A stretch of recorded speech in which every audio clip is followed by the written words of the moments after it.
జగిత్యాల జిల్లాలో గంజాయి అక్రమ సాగు కొనసాగుతోంది. తాజాగా జగిత్యాల రూరల్ మండలం వంజరిపల్లి గ్రామంలో గంజాయి మొక్కలు పెంచుతున్న యువకుడు పోలీసుల చేతికి చిక్కాడు.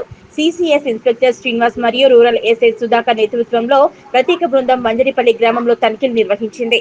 ఈ తనిఖీల్లో మోత్కు రాజు అనే యువకుడు తన ఇంటి ప్రాంగణంలో నిషేధిత గంజాయి మొక్కలు పెంచుతున్నట్లు గుర్తించారు. మొత్తం 4 మొక్కలు సుమారు 241 గ్రాముల బరువుతో స్వాధీనం చేసుకున్నారు పోలీసులు. గంజాయి మొక్కలు పూర్తిగా పెరిగిన స్థితిలో ఉండడంతో వీటిని విక్రయించే ప్రయత్నంలో ఉన్నట్లు అనుమానిస్తున్నారు. నిందితుడు మోత్కు రాజును అదుపులోకి తీసుకున్న పోలీసులు నార్కోటిక్స్ మరియు డ్రగ్స్ ప్రొహిబిషన్ చట్టాల కింద కేసులు నమోదు చేసి రిమాండ్ కు తరలించారు. పెరుగుతున్న డ్రగ్స్ వినియోగం నేపథ్యంలో పోలీసులు అలర్ట్ అయ్యారు. గ్రామీణ ప్రాంతాల్లో ఇలాంటివి ఎదుర్కొనడంలో ఇంకా కఠిన చర్యలు తీసుకుంటామన్నారు.